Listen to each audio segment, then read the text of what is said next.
Olá, sejam bem-vindos ao CZ Talks, o podcast que coloca publicidade, propaganda e marketing no centro da discussão. Eu sou Júnia Martins e está começando mais um episódio do CZ Talks.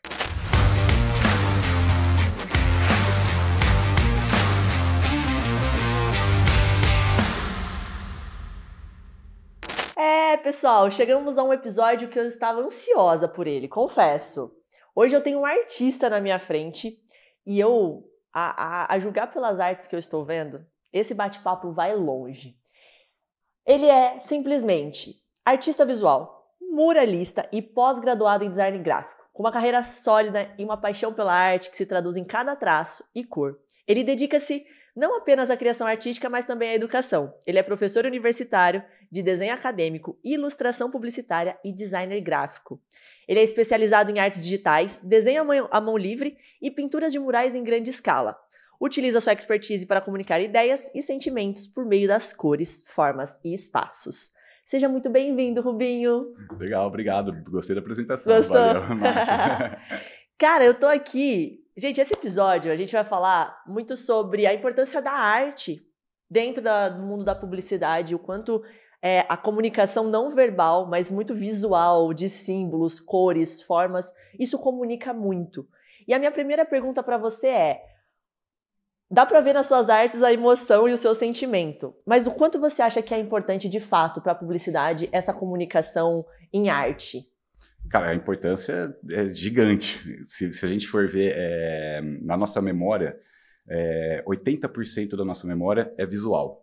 Então, quando você pensa numa marca, quando você pensa em um produto ou serviço, vem a lembrança visual. Por exemplo, se eu falar para você pensar numa marca de sabão em pó, eu já sei qual foi. Todo mundo aqui pensou na mesma. Sim. Mas não é exatamente isso que eu queria falar. Eu queria falar que você pensou quando eu falei uma marca de sabão em pó, você não lembrou do cheiro, provavelmente, não lembrou da sua máquina de lavar, não lembrou da textura, você lembrou da embalagem. Sim. É isso que vem na sua cabeça. Então, a nossa memória é visual. Se a gente sabe explorar o lado visual no marketing, na publicidade, isso provavelmente vai ficar muito mais fixado na cabeça de quem está vendo essa campanha ou essa ação. Sim, de fato, é exatamente isso. E desde criança, né? Tudo a gente é muito visual, a partir do visual a gente vai no toque. Total. Conta pra gente como é que você foi pro mundo do muralismo, porque quem é de Campinas, se você não é de Campinas, venha pra Campinas, porque provavelmente você vai ver muita arte dele na rua. Como que você foi pro mundo do muralismo? Eu era do universo da publicidade. Certo. Primeiro, lá no comecinho eu era aquela criança que desenha bem, tipo assim, toda a classe da segunda, terceira série tem uma criança que desenha bem. Como eu não jogava muito bem futebol, não era aquele mainstream, eu via que a galera me notava quando eu desenhava. Logo, comecei a desenhar mais. Legal. Meu irmão sempre desenhou muito bem, eu competia com ele desde criança, então eu era o desenhista. Uhum. Ao longo da minha vida eu fui desenhando. E quando eu tinha uns 18 anos, mais ou menos, surgiu a oportunidade de entrar como ilustrador numa fábrica de coberturas. Então, trabalhei mais de 10 anos nessa fábrica, aprendi muito sobre desenho lá, desenho digital eu fazia. Uhum. Então, eu representava como ia ficar o produto final em cima da fotografia. Vamos supor que você tem uma empresa e queria fazer uma cobertura na sua empresa, a gente tirava uma foto, eu fazia o desenho em cima dessa foto e o argumento de vendas era o projeto gráfico ali. Uhum. E então, eu gostava muito de desenho, falei, vou aproveitar isso na pós-graduação e fiz design gráfico, achando que eu ia evoluir no desenho, mas aprendi um monte de coisa, menos desenhar, não tinha um curso de desenho em si. E aí eu comecei a entender mais sobre imagens, o design gráfico me habilitou a entender o universo total das imagens, e em algum momento eu estava vendo que as minhas criações estavam indo para um folheto que ia ficar grudado numa geladeira, assim, eu não estava muito feliz com isso, sabe? Sim. E aí, ao mesmo tempo, eu vi que começou a ganhar começou a viralizar muitas artes de muitos muralistas, por exemplo, o Cobra. Não conheço. É muito famoso brasileiro, depois dá uma olhada nele, que o trabalho dele é animal. Você já viu, com certeza, mas Legal. pode ter certeza.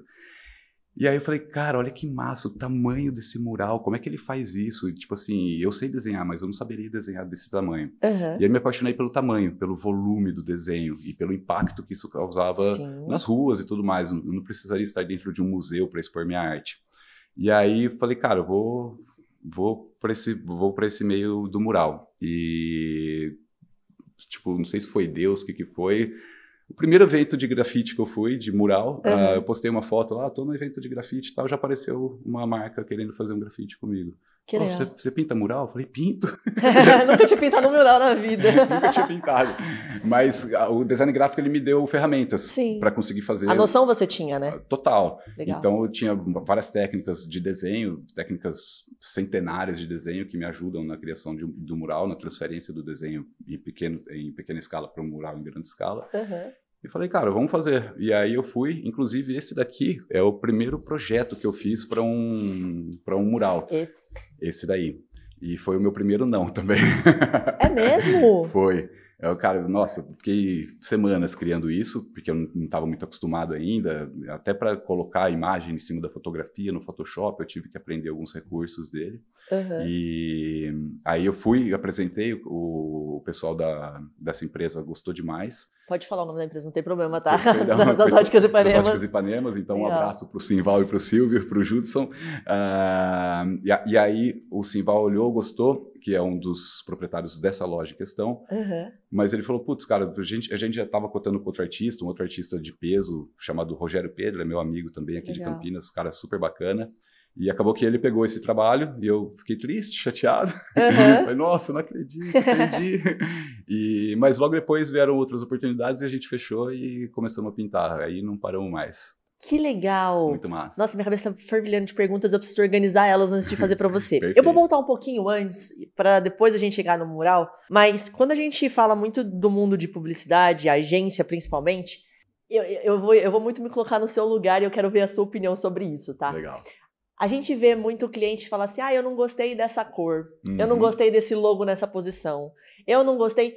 O cliente, ele não tem uma visão do todo, do porquê, da razão, porque a gente estuda. Eu também na faculdade estudei sobre design gráfico, apesar de não ser a minha área, estudei, e a gente sabe que cada elemento está no seu lugar por uma razão. Não é só porque tá bonito, Perfeito. Não, tem um porquê. E o cliente não tem essa visão. Como você explicaria para os clientes de que se tem um logo numa posição, a cor naquela posição, a tipografia foi escolhida, para que ele entenda não só a visão artística, mas que de fato vai gerar um resultado? Porque a gente vê muito cliente fazendo essas alterações muito pequenas, se importando muito com isso e deixando de se importar com o todo. Exatamente. Conta pra gente como é que o cliente pode ter uma outra visão a respeito disso. Cara, essa pergunta é muito legal e vai me dar a oportunidade aqui de falar algumas coisas. Que legal. Tem um jeito grosseiro de resolver esse problema. Faz um jeito grosseiro e um jeito... O que eu gostaria de responder versus o que eu respondo. Exato, eu não respondo isso nunca, tá? Mas um professor da pós-graduação, ele bateu bastante nessa tecla e é uma frase mais ou menos assim: quando você vai no médico e o médico te receita um remédio, você fala para ele, não gostei desse, troca por esse. Não, o remédio que o médico te receitou, você vai tomar porque você confia na credibilidade que ele tem, que ele ganhou através do curso de anos e anos de experiência estudando qual seria o melhor remédio para aquela situação. Então, quando você procura um designer gráfico, ele também estudou quais seriam as melhores cores, as melhores formas, a melhor diagramação para aquela situação, e acaba que você mexe no trabalho do designer gráfico quando você pede uma determinada alteração. Só que é super intuitivo isso. Tipo assim, eu me coloco no lado do cliente também. O cliente, ele assiste a filmes, ele vê cartazes, ele vê outdoors, então ele sabe avaliar. Ele vê um outdoor, ele gosta ou não gosta, ele tem um julgamento interno dentro dele. Então, quando eu vejo um desenho, se eu mostrar esse desenho aqui para vocês vão julgar se ele está bom ou não através das cores, formas e o quanto ele se parece com aquele outro desenho realista que você já viu, ou milhares de desenhos realistas que você já viu. Perfeito. Então, é muito fácil julgar um desenho realista se está bonito ou não, mas algo mais abstrato, o cliente não sabe exatamente julgar, então ele vai determinar pela cor favorita dele.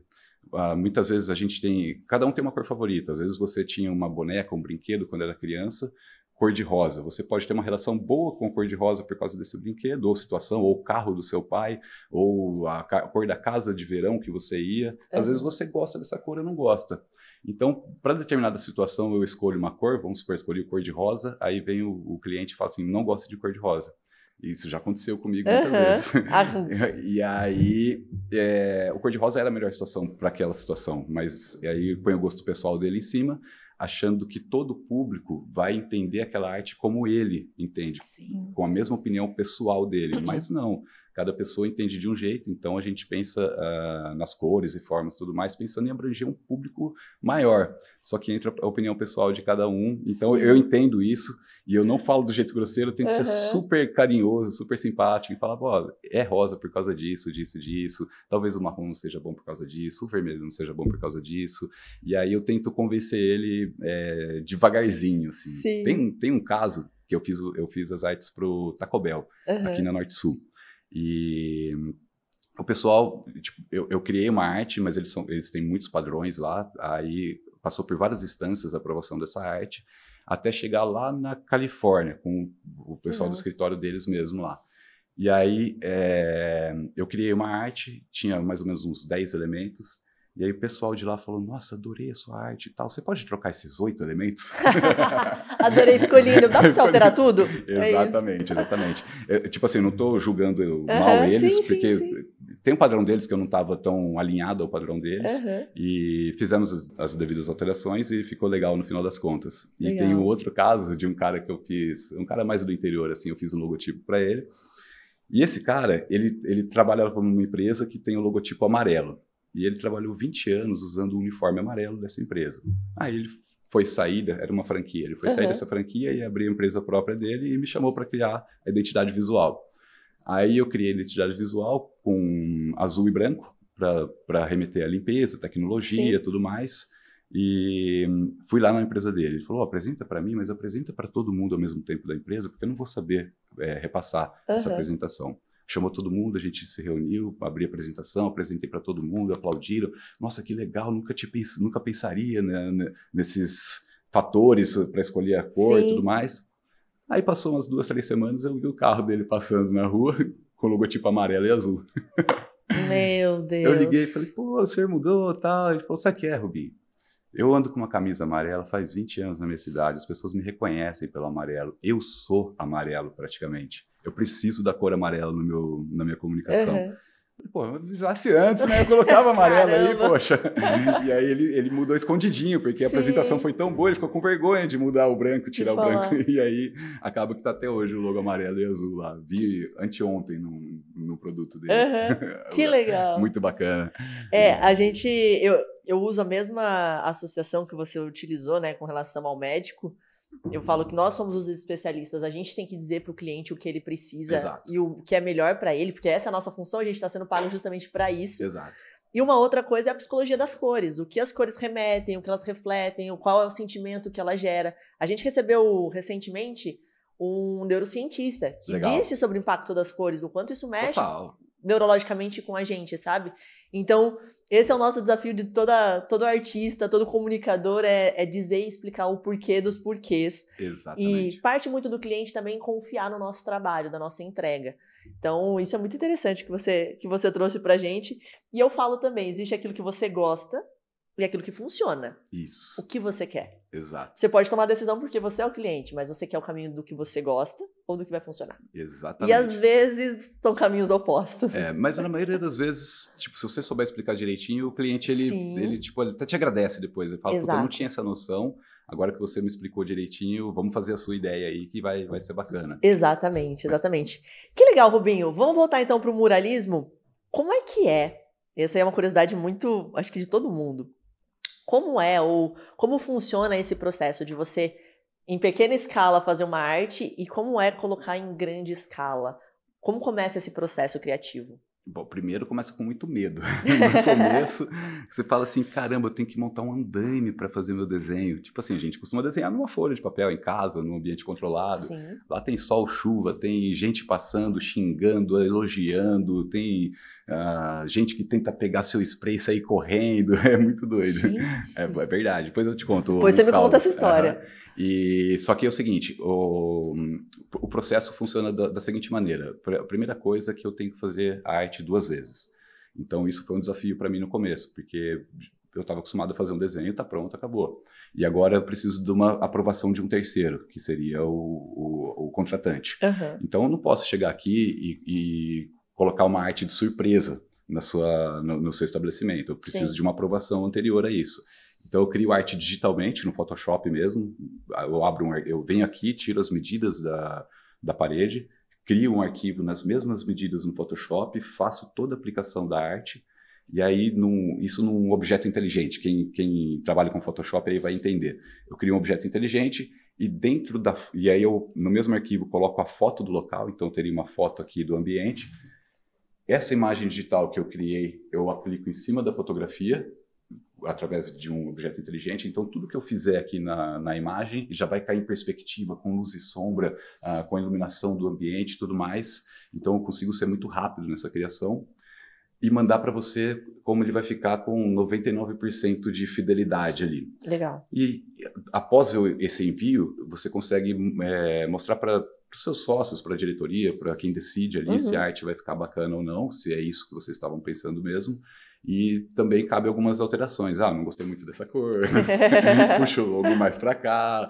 O logotipo eu sempre... Tipo assim, todas as artes... Na maioria das artes, o cliente quer o logotipo. Sim. Mas eu sempre vou carinhosamente dizendo para ele que... Tipo assim, se você tá no Instagram passando lá, vendo vídeo de cachorrinho, de gatinho, você tá de boa. Se aparece um logotipo, você pula na velocidade da luz, você está lá para se entreter, não para ver nenhum tipo de propaganda. Sim. Então, quando a gente propõe uma obra de arte em algum lugar, se eu colocar um logotipo, as pessoas deixam de entender como obra de arte e entendem como material institucional. E ninguém quer alguém te vendendo alguma coisa. Sim. Então, não gera engajamento, compartilhamento, as pessoas não tiram foto e tudo mais. Então, eu sempre tento tirar o logotipo. Essa mesma explicação que eu estou te dando, eu faço para o cliente. Show. A maioria deles entendem e a maioria deles entende. E aí eu consigo retirar a parte institucional da arte e deixar uma obra de arte por si só. Só que voltando ao processo, depois que eu fiz esse desenho, enviei para a empresa para aprovação, a empresa faz as devidas alterações, eu reenvio com as alterações, depois de aprovado, eu faço um desenho line art em cima dessa arte toda. Então, por exemplo, se eu fosse pintar um mural com essa imagem, eu iria no Photoshop e faria só os contornos dele. Certo. Os contornos eu posso passar para a parede com a técnica de quadrícula, que é uma técnica centenária de desenho, Sim. que eu posso aumentar ou diminuir, ou eu uso a tecnologia ao meu favor, que é o projetor.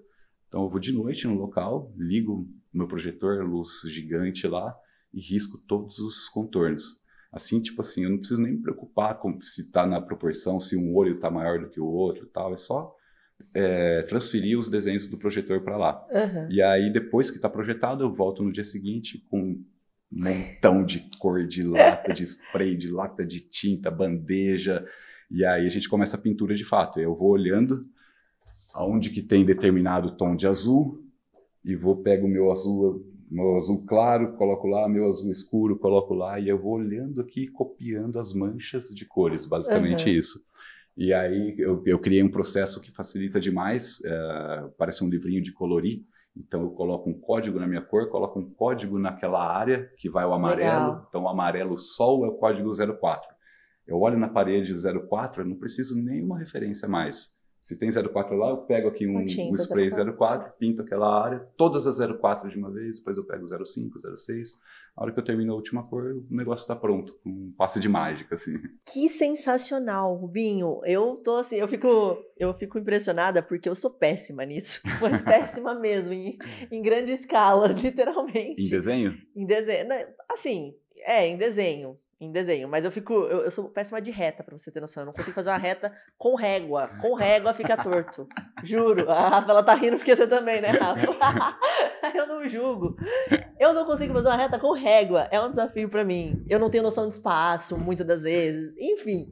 E eu fico com tanto receio que imagino eu fazendo, ia dar cagada. Ia sair horroroso. E você acha que isso é tipo assim, quando você era mais nova, tinha pessoas com mais facilidade do que você no desenho? Tinha. E você acha que é um dom? Não, eu acho que é treino. Boa. Até porque a comunicação também não é um dom, é um treino. Perfeito. Então eu sou a primeira pessoa que dizer que não é um dom. Perfeito, porque tem uma cultura popular que diz que desenho é dom. E aí a maioria das pessoas tipo olha para mim e fala assim, mas você tem o dom, então é fácil para você. E aí, por que você acha que a galera pensa que é um dom? Porque você, depois de adulta, você olha para uma criança de 10 anos e essa criança desenha melhor do que você. E fica difícil a gente compreender como que uma criança de 10 anos faz uma atividade mental melhor do que eu, que já me formei em várias instâncias intelectuais, vamos dizer assim. E aí, na verdade, a criança treinou um pouquinho mais do que a gente. Você parou de desenhar em algum momento, a criança treinou mais um pouquinho, e essa criança passou algumas noites desenhando e treinando, e a gente parou, de fato. Sim. Então, é totalmente aprendível. Se você fizer de 5 a 10 aulas comigo, te coloco desenhando essa Mona Lisa aqui, ó. Olha isso, gente. Não, esse aqui, eu tô chocada. Isso aqui, inclusive, virou mural, né? Que você comentou. Essa foi o início do mural que tem aqui nas Óticas Ipanemas do Cambuí, em Campinas. Então, eu gostei muito dessa imagem, eu desenhei ela porque o meu pai se chama Davi, meu irmão se chama Davi, e essa é a estátua de Davi, que é a obra-prima de um artista chamado Michelangelo, Sim. que pintou tipo, coisas maravilhosas, era um puta artista. E aí eu fiz em homenagem aos meus pais, gostei demais, e aí, batendo papo com as Óticas Ipanema, a gente achou que seria um bom design para imprimir na loja também. Eu quero muito que você conte a história do caramelo, por favor. O do caramelo foi boa. Cara, eu tava na metade desse desenho, e aí demorou horas e horas e dias para fazer. Quantas horas foi esse desenho aqui? Eu não computei no cronômetro, mas foram mais de 60 horas. Então, eu sei que para fazer alguns gominhos aí do cabelo demorava 2, 3 horas. Cada gominho? Uns 3 gominhos, mais ou menos. Porque é muito complicado, não tem muito sentido o gominho do cabelo. Se você for olhar, tipo, o olho, eu sei que tem uma ali em cima, uma ali embaixo, uma bolinha no meio. O cabelo não, é um monte de mancha, que não faz sentido. Eu só consigo ver sentido nisso depois de pronto. Então, cara, eu fico lá me matando, pedacinho por pixel por pixel, eu vou desenhando. E aí, eu desenhava um pouquinho, ficava na minha mesa e desenhava depois. E aí, a minha sobrinha acho que ela tinha uns 14, acho que uns 13 anos na época. Ela levou umas amiguinhas em casa para fazer festa do pijama. Foram no meu estúdio e fizeram... O meu estúdio é uma salona grandona, então elas faziam um acampamento lá e tal. Foram comer pipoca e derrubaram um caramelo de pipoca no desenho. Imagina, caramelo de pipoca. Aí eu cheguei de manhã, olhei, falei, meu Deus, uma mancha marrom no desenho cinza. Falei, puta, já era, né? Vou jogar fora isso aqui. Mas não joguei, deixei lá parado e tal. Aí depois de um tempo eu olhei pra ele e falei, puta, mas olha o tanto de cabelo que eu já desenhei, não posso perder. Olha quantas horas tem de cabelo aqui. Exatamente. Que legal. E aí dei uma de restaurador, fui com estiletinha, com lâmina, com tinta branca, fui restaurando o papel, depois que eu restaurei o papel, eu consegui refazer, disfarçar bem aí a Não, manchinha. ficou ótimo. Desafios que artistas passam, né? Total. Eu vou pedir pra Esther colocar aqui na nossa tela algumas artes suas. Enquanto ela vai fazendo isso, eu vou comentar. Você falou que depois de algumas aulas eu aprendo, né, a fazer. Com certeza. Você sabia que eu, quando era criança, eu não sabia fazer o O fechado? Sabe a letra O? Sei. A minha maior dificuldade não era o R, o E, na hora que eu comecei a escrever. Eu não sabia fazer a letra O fechada. Não encontrava o risquinho Nunca encontrou na vida. Se mandar eu fazer agora, eu não consigo. Boa. Mas é treino. Treino. Olha a diferença. Com relação a treino que a gente estava comentando, mas em compensação a não saber fazer desenhos e nem a letra O, eu fazia muito peça de teatro com os meus primos. Ai, que bacana. Então eu ensaiava com eles, eu criava roteiro com eles, ensaiava com eles e apresentava para minha família. Meu avô, minha avó, minha mãe e minha tia. Basicamente era isso que a gente fazia. Mas daí então dava-se ver o treino da comunicação, que é a minha especialidade hoje. Dá para ver que deu resultado. Deu resultado, que bom. Pelo menos isso deu certo. Mas é treino mesmo, com certeza. E a comunicação, tudo que você imaginar é aprendível. E aí no desenho, você falou das letras, tipo assim, se você for imaginar em qualquer desenho desse daqui, pega na Mona Lisa, parece super difícil de fazer. Mas todo mundo aqui consegue escrever, tem mais gente aqui na sala, tá? Todo mundo aqui consegue escrever, manja fazer um A, um B, um C, e não tem nenhum traço aqui dentro, nenhum traço mais difícil do que a letra S. Então, coordenação motora, todos nós temos para fazer. Se você, tipo assim, se você imaginar o olho para desenhar, o olho é uma espécie de letra C deitada em cima, um arquinho, um arco e Sim. flecha, e um arquinho embaixo, com a letra O no meio e outra letra O no meio. Então a gente tem a íris, a pupila, um arquinho em cima que é a pálpebra e um arquinho embaixo que é a pálpebra. Todo mundo tem coordenação motora para fazer. O difícil é montar o quebra-cabeça. Aonde que eu vou colocar a letrinha? Aonde que eu vou colocar o arquinho, a bolinha, Sim. tudo mais? Então, tipo assim, se você treinar a expertise de quebra-cabeça, mapear onde que vai a bolinha, risquinho, curvinha, você consegue desenhar o que você quiser. Sensacional. E a habilidade de copiar as manchas depois para fazer luz e sombra. Perfeito. Eu sempre consegui desenhar olho nu, tipo, eu olhava o desenho assim, eu conseguia copiar. Aí. Já tem alguma coisa, então, de desenho dentro de mim. Maravilhoso. Montou Show. o quebra-cabeça. Já montou o quebra-cabeça. Muito legal, Rubinho. A gente separou, o Rubinho muito carinhosamente encaminhou os projetos dele pra gente pra comentar sobre eles. E eu quero, Rubinho, que aqui nesse momento você contextualize, conte a história, como é que chegou o projeto pra você, quais foram os desafios que você enfrentou, ou se foi fácil. Não sei se tem um que falou, isso aqui foi moleza. E como foi o processo criativo até chegar na obra final. E aqui a gente tem tanto antes quanto depois das peças. Perfeito. Comenta com o antes e depois a gente mostra o resultado final. Esse é um prédio que tem ali na Praça Arautos da Paz, Sim. bem na frente do 4º Distrito, aqui no Taquaral. Tipo assim, é um dos lugares mais frequentados de Campinas.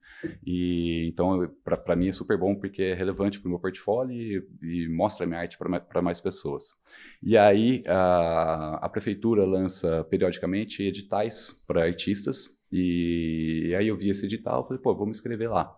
E aí eu poderia escolher um lugar para escrever a minha arte. Eu preciso da autorização desse lugar. Então não pode ser igrejas e não pode ser um lugar comercial. Não posso pegar o dinheiro do edital da prefeitura para fazer propaganda para determinada empresa. Perfeito. Mas se for um muro sem fins lucrativos, vamos dizer assim, eu posso escolher. Então eu estava correndo atrás para escolher um muro e tudo mais, e aí o pessoal da Arautos da Paz falou, pô, a gente está pensando em reformar os banheiros aqui e tal, você não quer fazer num desses banheiros? Já Legal. tem um outro artista que inscreveu, são 2 banheiros iguais, tem um outro artista que escreveu o banheiro de baixo, se você puder escrever o banheiro de cima, aí a gente vai ter uma unidade ali, tipo assim, uma novidade na praça em geral. E aí eu falei, poxa, bacana, e inclusive tinha mais trabalhos de outros artistas, que são esses daí. Eu trabalho com muralismo, mas tem uma galera que trabalha com grafite, tem uma galera que faz o picho. Então, ela era dominada pelo picho, pelo grafite.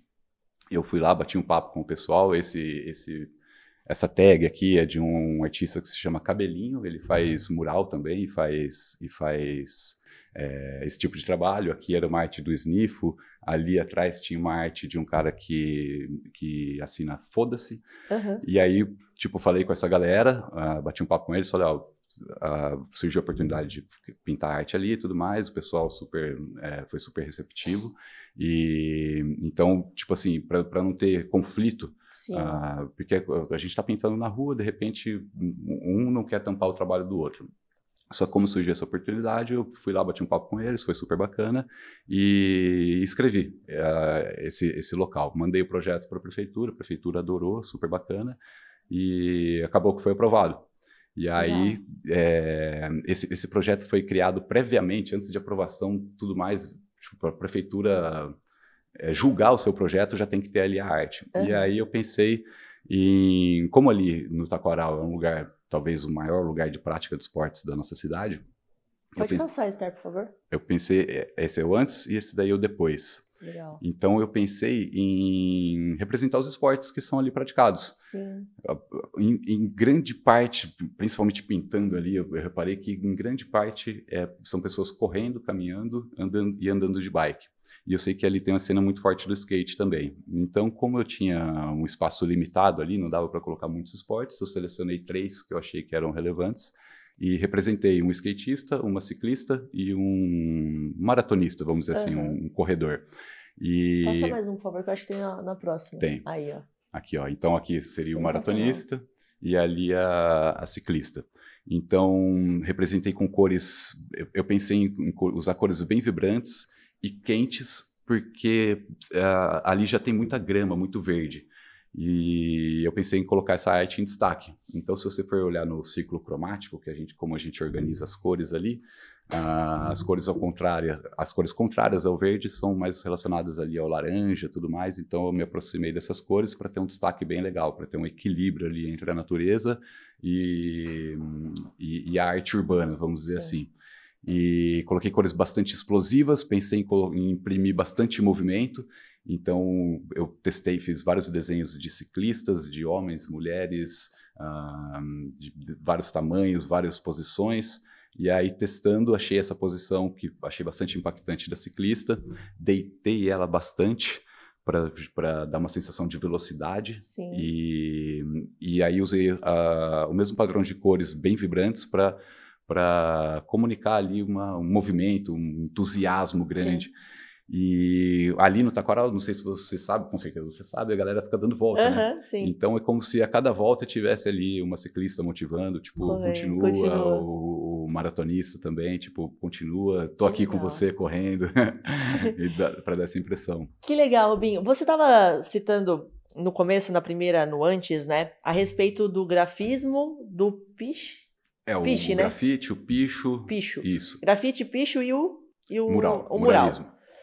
Isso é muito interessante, existe um respeito entre vocês, e eu achei muito legal, parabéns por isso, inclusive, porque, e eu acho importante a gente trazer isso para o público, tá? Não, as pessoas não têm tanto conhecimento para a arte em si, Sim. ou o que significa.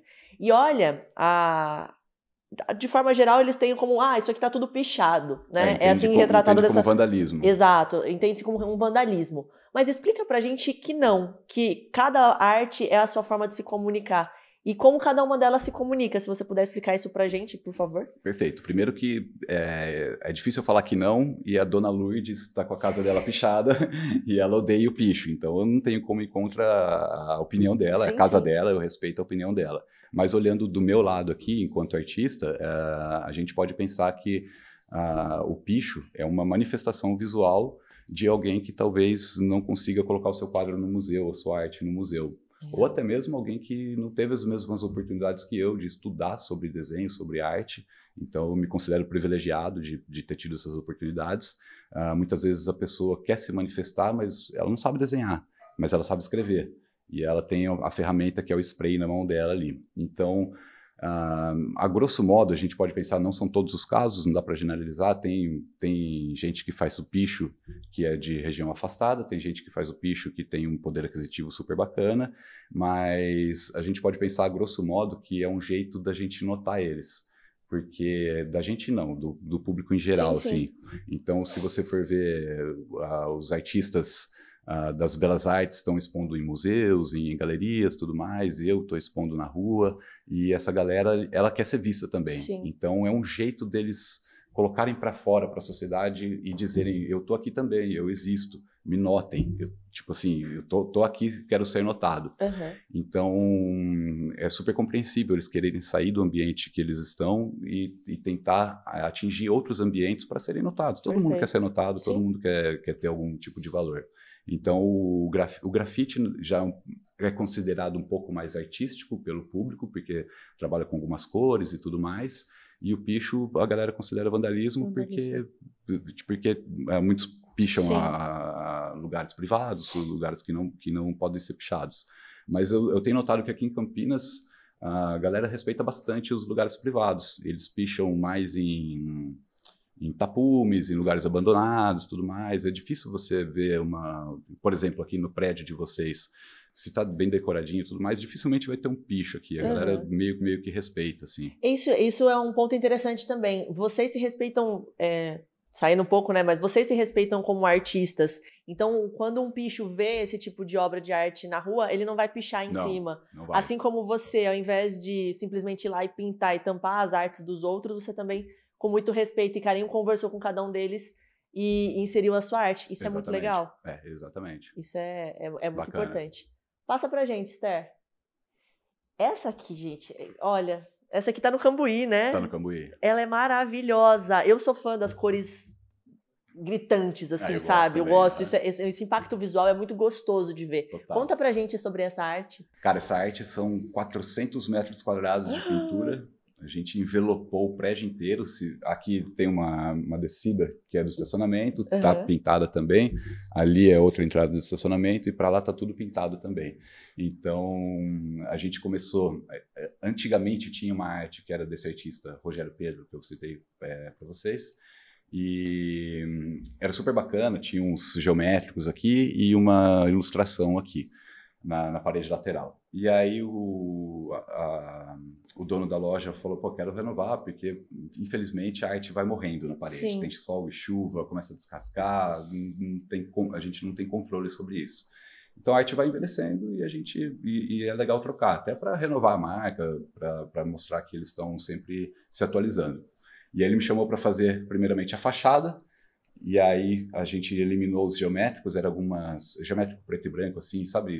Estilo low poly. É um estilo, a galera do design gráfico vai saber. São triângulos, é como se fosse um desenho 3D antes da renderização. Então imagina que você desenha uma pessoa e ela é toda triangulada. Sim. Então era um abstrato de low poly. E aí ele falou assim, cara, eu quero passar uma ideia bem artística, remeter à arte urbana de fato.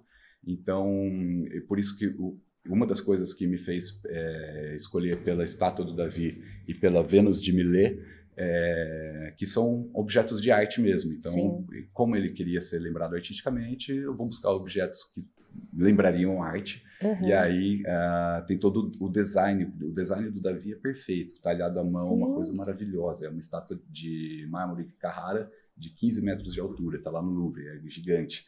E é a obra-prima do Michelangelo.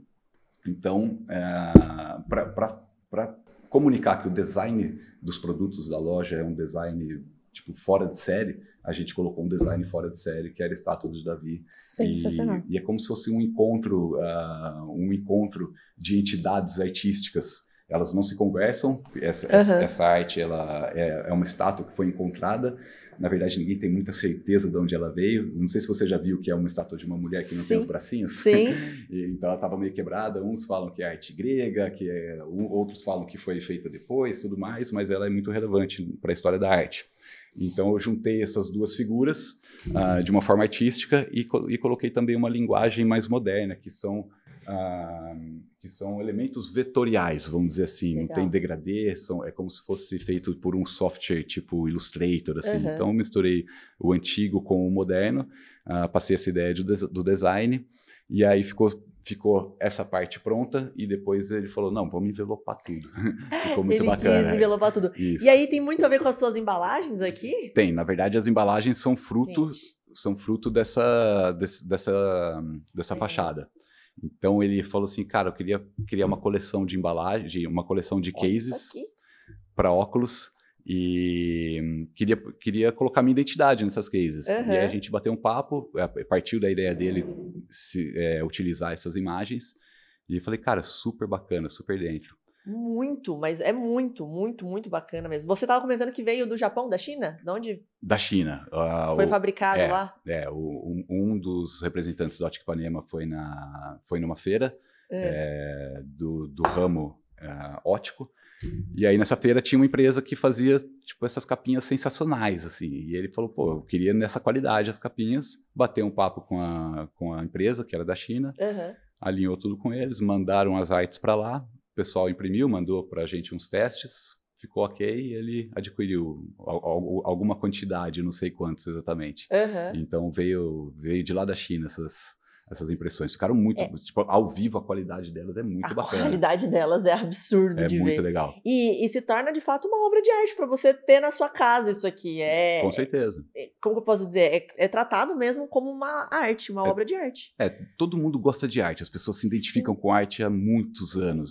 Então, a gente vê pinturas rupestres antes de existir comércio, antes de existir...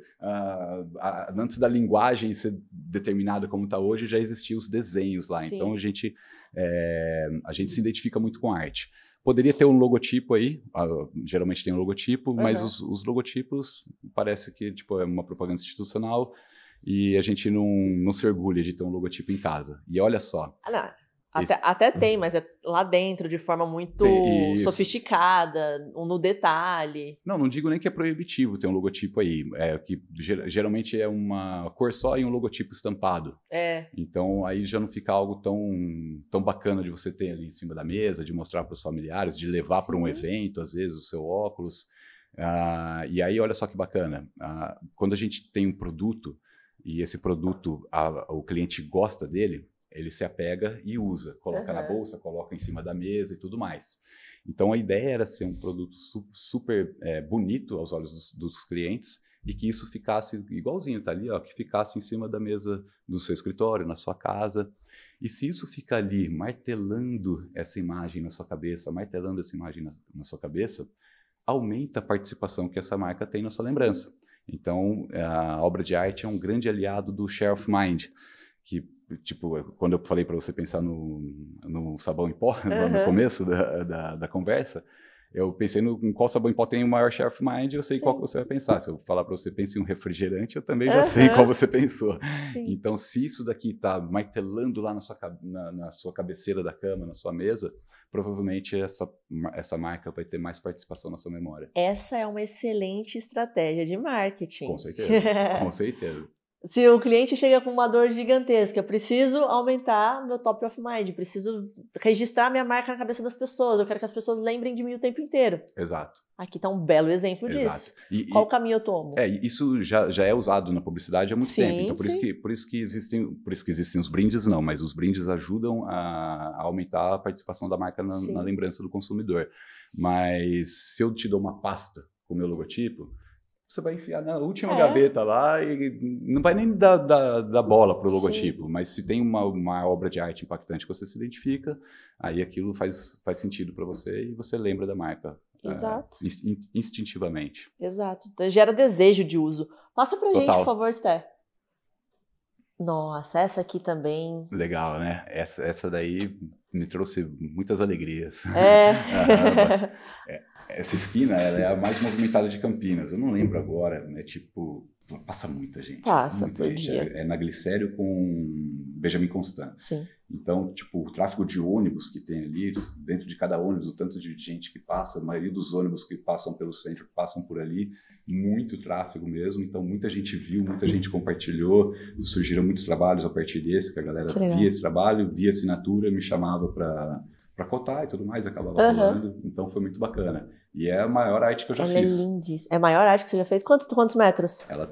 O prédio tem 20 de altura e essa arte tem 17,5 de altura, 17 de altura por 5,5 de largura. Quanto tempo para fazer ela? Essa arte, na verdade, ela não é pintada. Eu não fui in loco pintar ela. Ela é uma arte digital que foi impressa. Então, uma das soluções do muralismo é a gente imprimir adesivo ou lona e estampar a arte ali. Na verdade, a arte não depende da técnica, ela depende da ideia. Então, independente da técnica que foi usada para colocar essa imagem aí, o que a gente avalia são os sentimentos que ela traz para a gente, aonde ela coloca a marca, como ela faz a marca ser lembrada. Agora, se eu pintei isso com tinta acrílica, tinta óleo, se eu raspei um tijolo na parede, se eu pintei com tinta à base de café, à base de sangue, isso não faz a menor diferença. O que importa é se eu coloquei uma imagem ali que comunica aquilo que deveria ser comunicado, vamos dizer assim. Perfeito. Pode passar. Essa também. Aqui tem uma série da Ótica Ipanemas aí, né? Essa daqui foi o meu primeiro trabalho que eu usei inteligência artificial para me nortear. Então eu queria um rosto de uma mulher. Só que eu tenho total condições de desenhar esse rosto à mão para testar se fica legal ou não. Só que eu demoraria quanto tempo para desenvolver isso à mão? Então, eu gostaria de testar uma mulher assim, uma mulher mais assim, uma mulher olhando mais de lado, outra mais de lado, com óculos azul, uma com óculos vermelho, uma com óculos laranja. Então, só para eu testar tudo isso, eu ficaria 3, 4 meses fazendo criações, testando. E aí, na inteligência artificial, eu gero um prompt, ajusto esse prompt e ele me dá 4 imagens. Se eu não gostei, eu dou um clique e ele me dá mais 4, mais 4, mais 4, mais 4, mais Isso 4. Tudo em 5 minutos e já resolveu. Exatamente. Inclusive, isso pode ser um ônus e um bônus. Exato. No meu caso. Sim. E aí eu testei, tipo, sei lá, mais de 50 imagens até chegar nessa que eu achei que era perfeita para a situação. Inclusive, na parte da diagramação, altura versus largura, o espaço que eu tinha para imprimir isso lá, para imprimir não, para pintar isso lá. E então, tipo assim, me ajuda demais a inteligência artificial. E só que se você fala isso, tem muitos artistas que são completamente contra. É isso que eu ia te dizer. Vamos entrar nesse tema um pouco polêmico aqui agora, porque a gente gosta de assuntos polêmicos. Boa. A IA ela veio para ajudar, para incentivar, ou para atrapalhar? No seu ponto de vista, tá? Depois a gente discute o que o mercado acha. Mas no seu ponto de vista, o quanto a IA tem ajudado e tem atrapalhado os artistas? No meu ponto de vista, o meu ponto de vista não representa o ponto de vista da maioria dos artistas, é o que eu tenho visto por aí. Perfeito. Os artistas entendem que a inteligência artificial rouba os estilos, rouba as artes, sem a gente saber. Então, de repente, eu posso encontrar uma arte muito parecida com essa em algum lugar e eu posso ficar sentido falando, poxa, acho que ela roubou de mim. Só que eu vejo por outro lado. Primeiro, a grande dor dos artistas é que eles estão sendo plagiados de alguma maneira ou outra. E eu vejo eu vejo que o plágio ele é muito mais sensível do que a gente imagina no dia a dia. Por exemplo, se eu utilizar a cor rosa, algum artista antes de mim já utilizou a cor rosa, eu estou plagiando ele se eu usar rosa porque alguém já usou. Será que é plágio? Se eu usar um círculo na minha arte ou um quadrado, alguém já usou. Sim. Será que é plágio? Se eu colocar o rosa do lado do azul, alguém já fez isso também. Será que eu estou plagiando ele? Ou será que eu posso fazer isso ou não? Então, o artista, na verdade, trabalha em cima de microplágios. Todas as vezes que eu vou criar uma arte, se eu vou para o lado do realismo, eu estou plagiando outro realista. Sim. Já existe o realismo. Então, será que é plágio de fato? Porque quando um artista está criando, ele vai juntando elementos e a gente só faz uma criação juntando vários elementos que a gente já conhece. Não existe criação do zero, é impossível você criar uma cor nova, por exemplo. Você consegue imaginar uma cor nova? Não. É impossível. Então, um dos exercícios da criação é juntar vários elementos e colocar ali a sua intenção, o seu repertório naquela criação. Então, eu acho que, na verdade, é uma ferramenta que veio para me ajudar. Eu entendo assim. Perfeito. E acho que se eu não pensar assim, eu vou ficar de fora. Assim como o ilustrador da década de 90, que não se adaptou ao digital, ficou de fora. Sim. Hoje em dia é muito difícil você ver qualquer tipo de publicidade com uma arte analógica, feita à mão. Existem ótimos artistas que criam à mão, só que eu vou chutar aqui que é 3% Sim. do que circula na publicidade é feito à mão. O resto é arte digital. Mesmo que eu faça arte digital, uma arte digital para ficar parecendo com uma arte analógica, foi feita digitalmente porque eu mando o PDF, um PNG lá e já está tudo certo, imprime, já, tipo assim, não tenho que digitalizar essa arte. Hoje em dia é o digital. Mas quando surgiu o digital, surgiu uma tal de discussão que falava assim, isso não é arte, você está roubando. Tipo assim, se dá um clique, você já pintou tudo isso de uma vez com um clique, enquanto o artista tradicional tem que escolher a cor, o pigmento, fazer aquela mistura, ele tem que entender da pincelada, se não vai ficar manchado, como que ele faz a mistura de um degradê suave. E no computador você dá um clique, arrasta de cima para baixo, você dá um degradê perfeito. Na mão, tipo, só um cara que pinta 30 anos conseguiria fazer esse degradê perfeito. Então já foi essa discussão, se o digital era arte de verdade ou não. Hoje não existe mais essa discussão. As novas gerações que não pegaram lá essa discussão entendem como normal. Outra coisa, sim. É arte digital e pronto. E aí quando surgiu o 3D, voltou essa mesma discussão. Antigamente a gente pintava no Photoshop 2D, agora você cria um círculo e cria uma lâmpada. Essa lâmpada te dá a cor, a luz e sombra, as texturas. Então, e aí eu desenho, vamos supor, eu desenho essa caneca, eu modelo essa caneca no software 3D, tipo 3D Max, Cinema 4D. E a partir do momento que eu modelei essa caneca e modelei um plano, que é a mesa aqui, eu posso pegar uma foto de gramado e envelopar isso aqui com uma foto de gramado. Ao invés de ser uma mesa de madeira, vai ser uma mesa de gramado. Eu posso colocar uma imagem de vidro. Então, eu não preciso saber desenhar vidro, não preciso saber desenhar gramado. Eu vou ter aqui um gramado. E aí surgiu novamente essa discussão. Pô, aí na arte, porque você dá a luz, ele te dá a sombra, você não precisa nem saber onde está a sombra, então você não é um artista de fato. Com o passar do tempo, foi sumindo essa discussão. Hoje em dia, totalmente, você vai assistir um filme da Pixar lá, você ama o filme da Pixar e não fica pensando, nossa, isso é arte, isso não é arte. Então eu penso nas novas gerações. Então, uma criança de 10 anos hoje, que vai ser o futuro designer daqui 10, 15 anos, para ele vai ser tão normal a IA, ele não vai nem pensar nessas questões. E aí ele vai usar a IA em favor dele. E como a gente bateu um papo antes, a ferramenta não pode dizer se a arte é boa ou não é boa. Porque as ferramentas vão mudando ao longo do tempo. De repente eu tenho um pigmento X, amanhã surge um pigmento melhor, depois surge um pigmento digital, e assim o que prevalece é sempre a ideia e a intenção da arte. Se eu for me prender nas técnicas, aí eu fico preso a um momento da arte, porque a técnica vai mudando. Então, eu acho que a inteligência artificial veio para ajudar, para auxiliar a gente. Eu já perdi trabalho para a inteligência artificial, já foi custoso para mim e, ao mesmo tempo, já me ajudou em outros projetos também. Eu acho que essa discussão vai durar pouco tempo. Não, vai durar pouco tempo. Daqui a pouco vai ser, tipo assim, não existe... Você não sabe como é que é sem a IA. Tipo, é só digitar e já está pronto lá o que eu quero. Por exemplo, eu estou lá dando aula muitas vezes de desenho e eu fico pensando, pô, estou ensinando a desenhar cada detalhe. Mas se ele jogar na IA... Será que a pessoa precisa realmente saber desenhar a Mona Lisa? Ou ele pode falar assim para a IA, cria uma Mona Lisa para mim? Aí fica uma discussão, talvez... Aí, Rafa, a solução para os seus problemas, viu? Eu vou lá e jogo o desenho dela na IA e pergunto, foi feito por IA? Acho que é melhor não, Rafa, deixa quieto. Deixa quieto.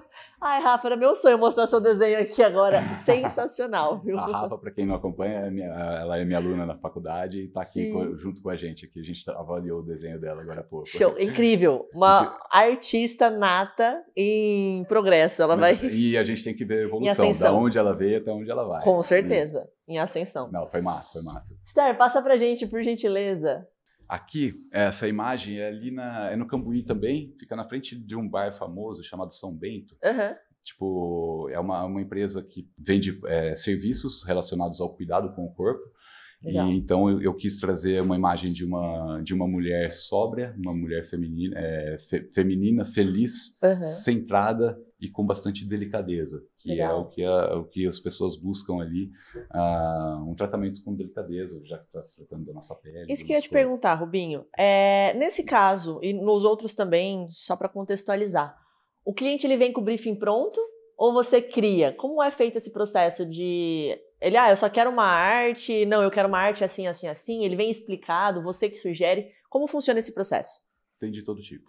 Tem de todo tipo? Vem cliente com a ideia pronta, vem cliente com o desenho pronto. Às vezes ele cota com o artista, acha muito caro esse artista e pergunta para mim, pô, você não pinta um desenho um desenho pronto aqui e tal? De outro artista? De outro artista. E o que você faz nesse momento? Porque você tá copiando, e literalmente é copiar. Tipo assim, eu aprendi que mesmo que não for de outro artista, que ele fale, não, esse desenho é meu, do meu manual aqui, eu tento não utilizar essa imagem porque alguém criou aquilo. Sim. Não foi feito do zero. E se alguém criou aquilo, eu tô, tipo, atravessando o artista que fez aquela criação. Teve um caso de uma empresa que me procurou, falando assim, você pinta essa arte? Duas empresas que eu me lembro bem. Você pinta essa arte para mim? Eu falei, putz, cara, essa arte é a arte que representa determinado artista. Eu poderia fazer, foi um orçamento, acho que foi um orçamento na base de 10 mil, mais ou menos. Então, pô, para mim é um dinheiro super bacana, 10 mil. E aí acabei não fazendo porque era claramente o estilo e o desenho, a arte de outra pessoa. Só que quando você vai no Instagram, você vê muita gente pintando isso. Aí, às vezes eu fico pensando, será que eu deveria ter pintado? Porque outro teria pintado também.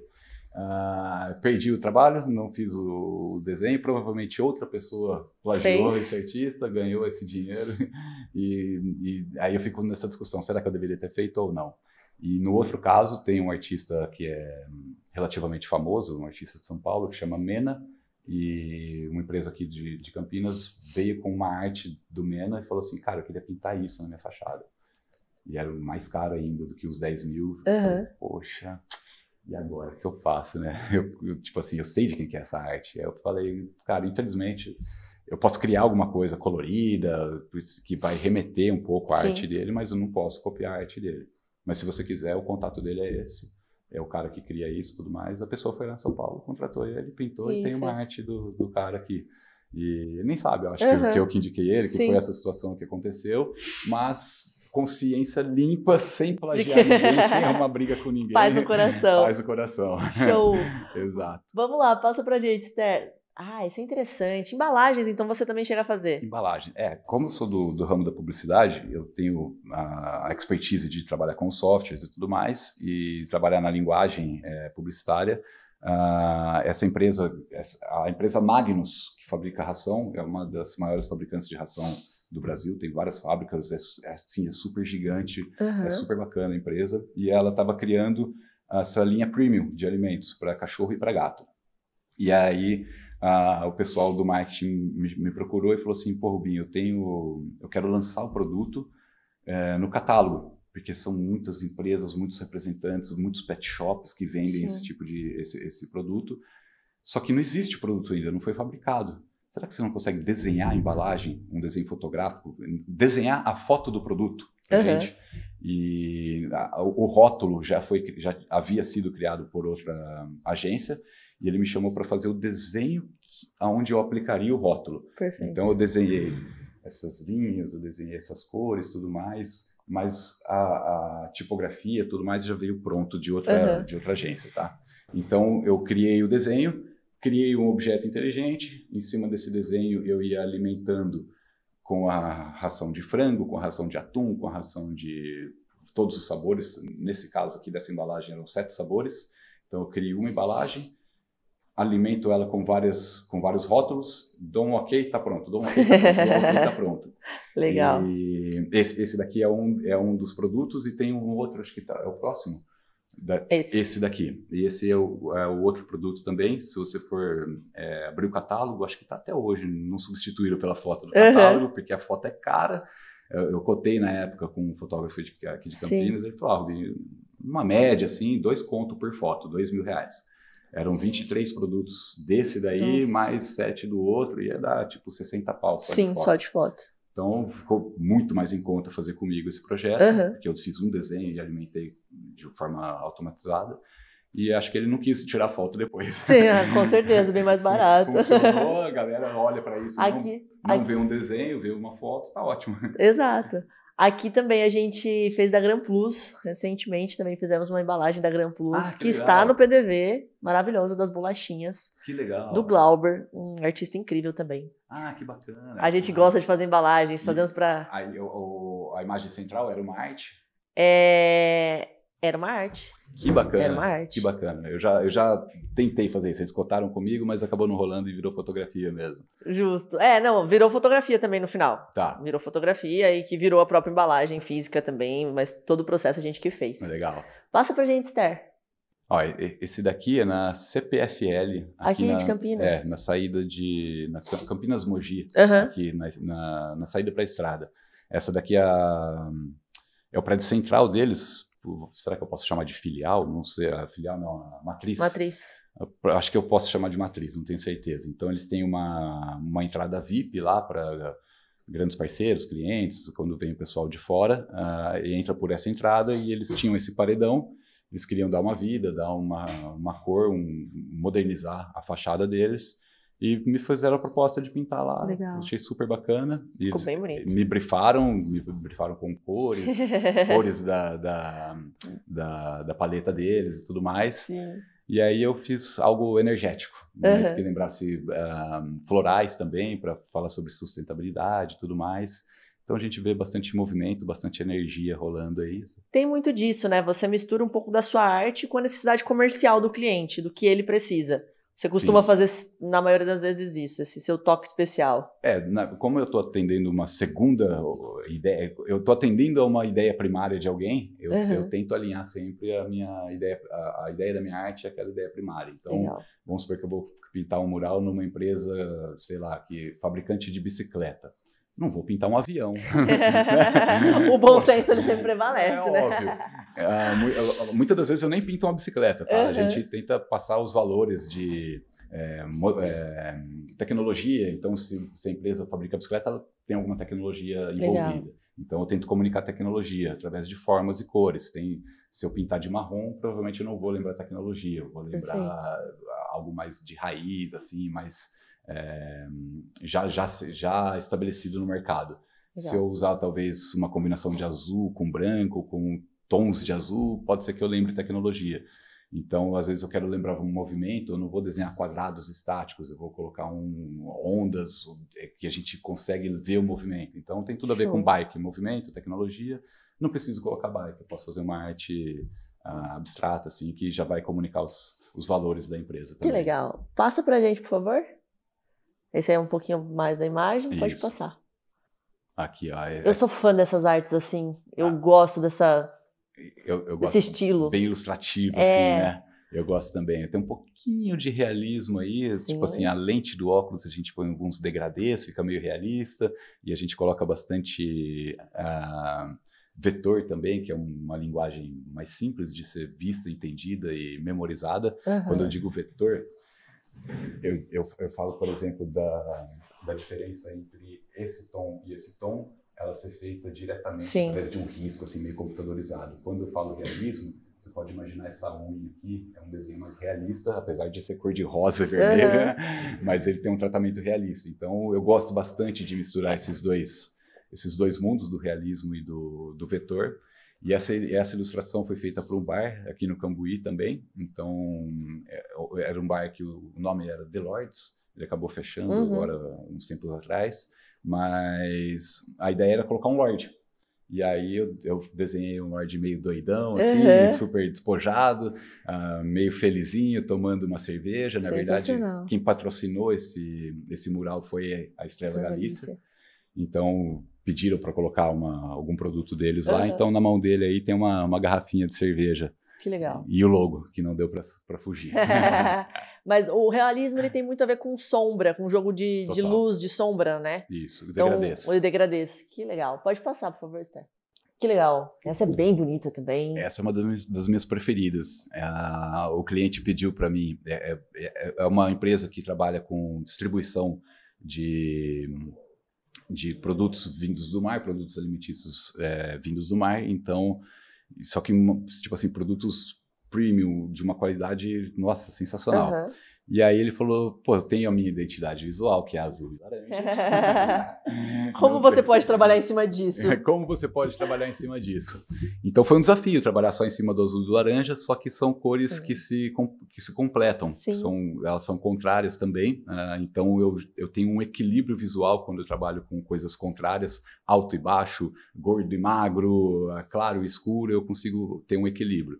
E o equilíbrio é algo que torna as coisas bonitas, assim, generalizando. Sim. O equilíbrio tem um poder plástico na nossa cabeça. Legal. A gente entende como belo quando algo é equilibrado. Então, eu coloquei o laranja e o azul aí, foi difícil, vários tons de laranja, vários tons de azul, e criar um ambiente que não existe, na verdade. Esse é um peixe dos nossos sonhos, se a gente for pensar assim. Esse peixe não existe. Eu fui misturando peixe com outro peixe, com a cauda do camarão, e aí foi, tipo assim, fui criando e acabou saindo isso. Eu achei sensacional, falei, cara, vou mandar pro cliente para ver o que ele acha. O cliente pirou também, e aí a gente foi lá e pintou. Esse cliente aí, na verdade, ele surgiu porque eu pintei o estabelecimento do lado, que é um restaurante mexicano. Acho que eu não mandei foto. Não sei. Não, tem. Tem? Passa pra gente ver, Deixa eu ver se é o próximo. Se é o próximo. Essa daí. Esse? Então, esse é um restaurante mexicano. Fui aí, pintei essa arte para eles, com um tema mexicano também. E, pô, o vizinho viu e falou, cara, que bacana. Quero um desse aqui. Muito bom. E aí, depois de 2 semanas, eu tava lá pintando já para ele. Que legal. Foi super bacana. Essas 2 artes são em Paulínia. Depois que eu pintei a minha primeira arte em Paulínia, puta, começou a chover. Que coisa boa. Foi numa avenida central, lá começou a chover, gente, tipo, o cliente, pô, quero fazer. E aí fechei alguns trabalhos por lá também. Rubinho, qual que é a média de preços? Eu sei que varia muito, obviamente, se ele vai ser impresso, ou não, é o valor da arte em si, é o valor do tamanho, a complexidade. Como que você faz uma base de precificação para isso? Tô descobrindo ainda. Tá descobrindo? Ainda não cheguei lá. Muito dia não fiz essa aula. Não, obviamente eu tenho lá um padrão que eu faço as cobranças, só que, por exemplo, imagina nessa parede aí, eu poderia desenhar 3 triângulos e um círculo.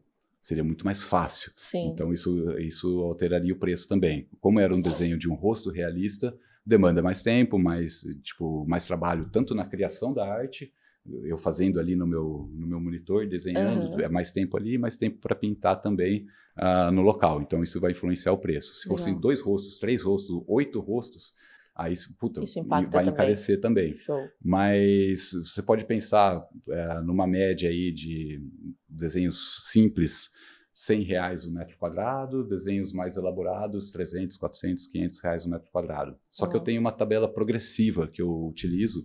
Então, se a gente for pintar 1 metro quadrado, que é mais ou menos o tamanho dessa tela, o valor do metro quadrado fica muito mais caro do que se você for pintar 100 metros quadrados. Então, é um valor decrescente. Quanto mais metros quadrados, mais barato vai ficando. Essa arte aqui, ela ficou, se eu não me engano, 7 mil para fazer.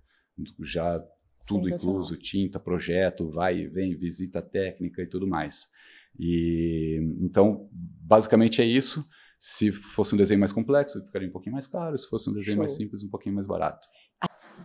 A gente tem uma arte aqui, vocês não estão entendendo. Quer dizer, na verdade, vocês já estão vendo, porque ela está em cima da mesa. Quantos metros tem essa arte? Essa aqui, putz, eu não lembro agora exatamente, mas acho que é 90 de largura por 1,20, 1,10 de altura. Linda, ela é linda, completamente linda. Qual que é o estilo? Cara, é difícil definir o estilo, né? E é um estilo, vamos dizer assim, realista e abstrato ao mesmo tempo. Então, é uma composição que eu trago realismo. Se você for olhar os olhos são realistas, a boca é realista, o nariz é realista, porém, as texturas que formam as manchas, elas têm uma variedade de cor muito grande e variedade de formas, porque eu pinto a maioria dela com a espátula, eu não uso pincel. Então, quando eu pego um laranja, com licença, quando eu pego um laranja e passo a espátula aqui com o laranja, ele vai me dar uma textura que eu não esperava. Nem você, nem ninguém. nem você sabe. Não esperava. Então, existe uma aleatoriedade dentro desse estilo. Mesmo se eu tentar pintar ela 100 vezes, não vou conseguir fazer uma igual a outra.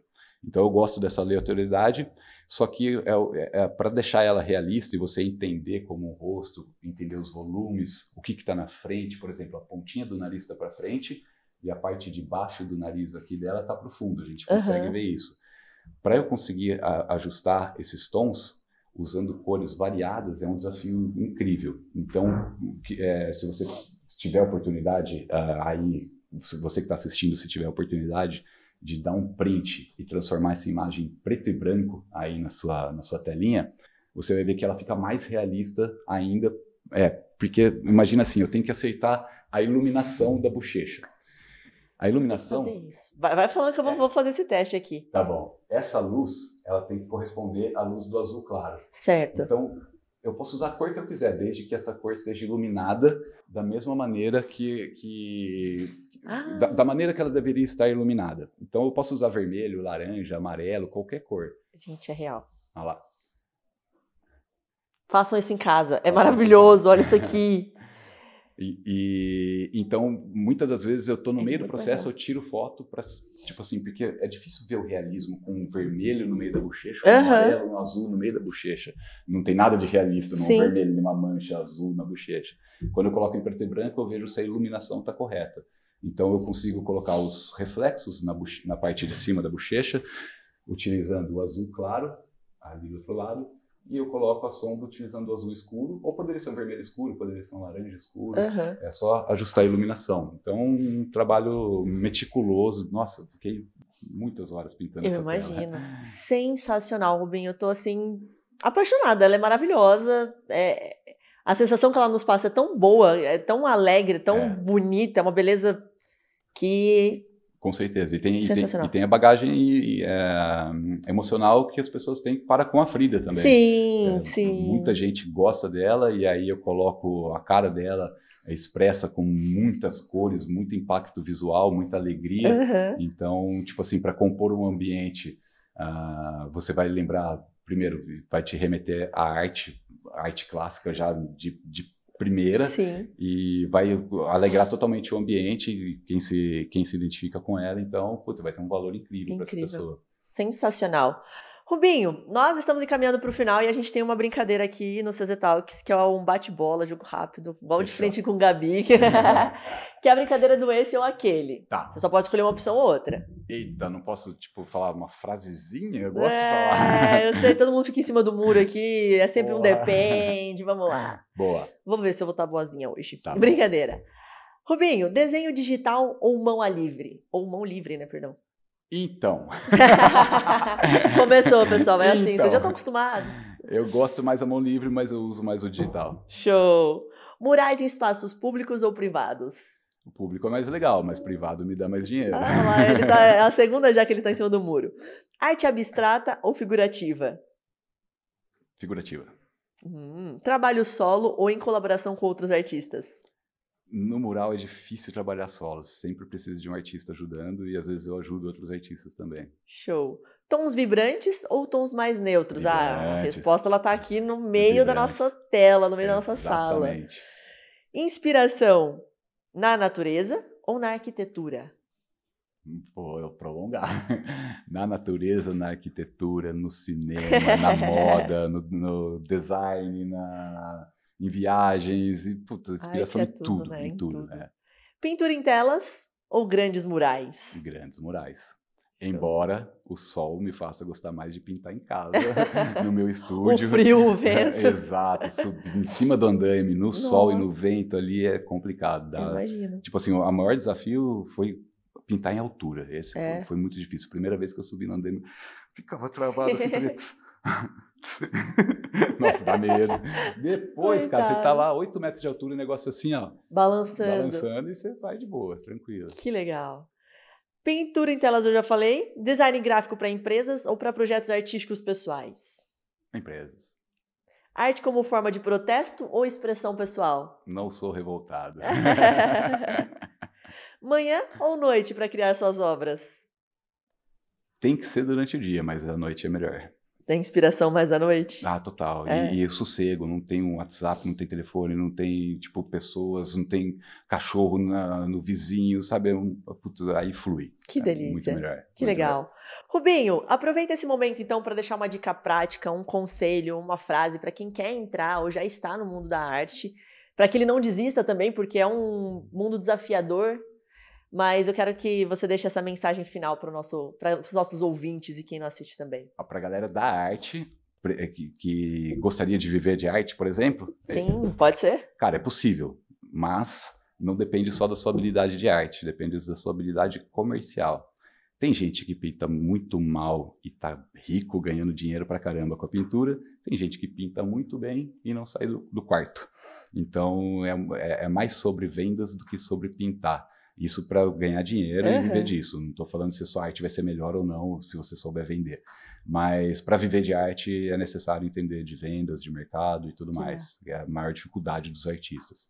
E se você sabe desenhar, você consegue ganhar dinheiro já com o seu desenho, fazendo encomendas, por exemplo, o desenho do cachorrinho que faleceu, tudo mais. Isso tem muito mercado.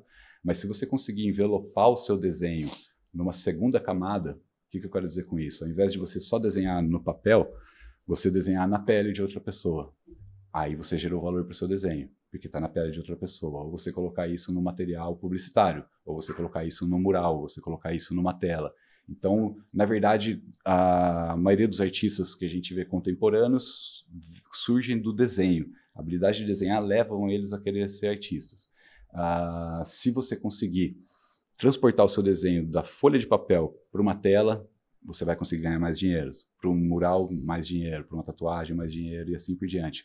E tipo assim, se você tem um filho ou uma filha que desenha, se essa criança for incentivada a desenhar bem, ela vai ter emprego garantido, CLT. Porque tudo que a gente está vendo aqui nesse cenário e na casa de você, na sua casa, pode olhar para o lado também, tudo que você está olhando foi desenhado um dia. Essa caneca foi desenhada, foi fabricada, a mesa, a minha pulseira, esse microfone, a pia da sua casa, o pneu do seu carro, essa casa, tudo foi desenhado. Então, tem um monte de desenhista escondidinho por aí dentro das empresas, trabalhando e ganhando dinheiro, e tem artistas ganhando dinheiro também a rodo.